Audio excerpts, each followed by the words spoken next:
तो दोस्तों इसराइल ने वो कर दिखाया जो अब से 3-4 दिन पहले वो कह रहा था। इसराइल ने ईरान के अंदर घुसकर एक जबरदस्त हमला किया है और ये हमला हुआ है इस्फहान में। इस्फहान बहुत क्रिटिकल है ईरान के लिए क्योंकि यहीं पर इनके परमाणु संयंत्र मौजूद हैं और अब से कुछ ही मिनटों पहले ईरान ने भी ये बात एक्सेप्ट कर ली है कि इस्फहान में जो हमारा सैन्य बेस है, जहाँ पर हमारे परमाणु यंत्र हैं, यानी कि परमाणु को एनरिच करने की इनकी जो फैसिलिटी है, इसी के पास ये हमला किया गया है और ये एक ड्रोन हमला था। इसके अलावा इसराइल ने इसमें कुछ शॉर्ट रेंज के रॉकेट भी इस्तेमाल किए हैं और इसके अलावा सबसे इंटरेस्टिंग बात ये है कि जिस प्रकार के रॉकेट और ड्रोन दागे गए हैं ना, उस प्रकार के रॉकेट की रेंज ज्यादा नहीं होती। इसके अलावा जिस एयरबेस पर स्ट्राइक की गई है वो इस्फहान है, जिसकी लोकेशन ऐसी है कि वो ईरान के लगभग बीचों बीच पड़ता है। उसके आसपास अगर आप देखें तो सैकड़ों क्या कई किलोमीटर तक कुछ भी आपको नहीं मिलेगा, सिर्फ और सिर्फ ईरान की जमीन है। यानी कि इस बात की पूरी संभावना है कि ईरान की इस्फहान बेस पर जो हमला हुआ है उसमें जो ड्रोन और रॉकेट दागे गए हैं ना, वो लगभग ईरान की जमीन से ही दागे गए हैं। और कहा तो ये भी जा रहा है कि इसमें मोसाद का हाथ हो सकता है, जो कि इजराइल की खुफिया एजेंसी है। उन्होंने ही अपने कोई खुफिया एजेंट के जरिए, उनके जरिए ये रॉकेट और ड्रोन को चलाया होगा ईरान के इस सैन्य बेस पर हमला करने के लिए। हालांकि ईरान की तरफ से ये कहा गया है कि हमारे ऊपर हमला जरूर किया गया है, लेकिन जितने भी हमारे ऊपर ये ड्रोन और रॉकेट दागे गए थे उन सबको हमने बड़ी आसानी से इनको हमने इंटरसेप्ट कर लिया है और हवा में ही इनको नष्ट भी कर दिया। हमें कोई भी नुकसान नहीं हुआ और ना ही किसी प्रकार का ड्रोन और रॉकेट और हमारी जमीन पर कुछ भी लैंड नहीं हो पाया। लेकिन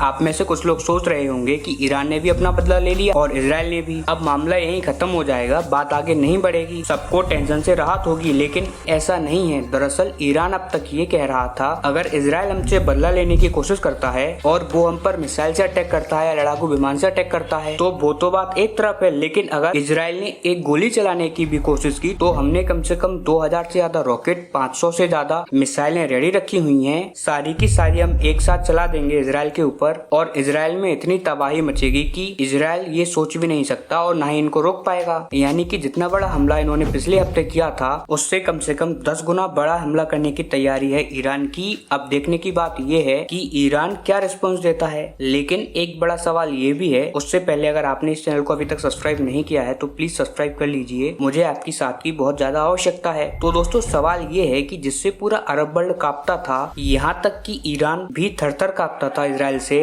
और इनको वो कभी भी पटकनी दे दिया करता था, इस बार वो ही इजराइल इतना कमजोर क्यों दिख रहा है? क्यों उसने एक बड़ा बदला नहीं लिया ईरान से और सिर्फ ऑन पेपर एक तरीके का बदला लेने की कोशिश की? तो इसके पीछे दो कारण है। पहला तो ये कि ग्लोबली जो सहानुभूति हुआ करती थी इजराइल के प्रति लोगों में वो कम हो रही है। खास करके अमेरिका की बात करें तो आम लोगों में ये भावना थी कि इजराइल एक विक्टिम है और उसे बचाना हमारी ड्यूटी है, लेकिन अब वो धारणा तेजी से बदल रही है। मेजॉरिटी ऑफ अमेरिकन ये मानने लगे हैं कि इजराइल अत्याचार कर रहा है फिलिस्तीन के ऊपर और इसी का प्रभाव पड़ता है अमेरिकी सरकार पर। दरअसल अमेरिकी सरकार ने पहले ही कह दिया था कि अगर आपने कोई भी हमला किया तो हम आपके साथ खड़े नहीं दिखेंगे। और मैं आपको बता दूं कि भले ही आपने इजराइल की बहुत तारीफ सुनी होगी कि एक छोटे से देश ने नए-नए हथियार इन्वेंट कर लिए हैं, बहुत ताकतवर बन गया है, बहुत पैसे वाला बन गया है, लेकिन मैं आपको बता दूं इनकी 99% ताकत और पैसा आता है अमेरिका से। इजराइल का जो 50% से ज्यादा रक्षा बजट है वो अमेरिका डोनेट करता है। अमेरिका ही इनको एडवांस हथियार देता है। अमेरिका की कंपनियां ही इजराइल की अर्थव्यवस्था को बनाती हैं। अगर अमेरिका वहां से सपोर्ट खींच ले तो इनकी अर्थव्यवस्था भी धराशायी है। जो इनोवेशन ये करते हैं वो भी धराशायी है और इनकी मिलिट्री भी धराशायी है। इसीलिए इनकी पूरी सेना, पूरा देश अमेरिका की सपोर्ट पर चलता है और अमेरिका ने जब से कहा है कि हम आपको समर्थन नहीं देंगे अगर आपने ईरान पर कोई भी बदला लेने की कार्रवाई की, तो इनको भी झुकना पड़ा है थोड़ा सा और इसीलिए सिर्फ नामचारे का इन्होंने बदला लेने की कोशिश की। हालांकि अगर ईरान इस हमले में काउंटर करने की कोशिश करता है इजराइल पर या फिर कोई भी बड़ी खबर आती है तो मैं आपको जरूर बताऊंगा, इसलिए आप इस चैनल को सब्सक्राइब कर लीजिए।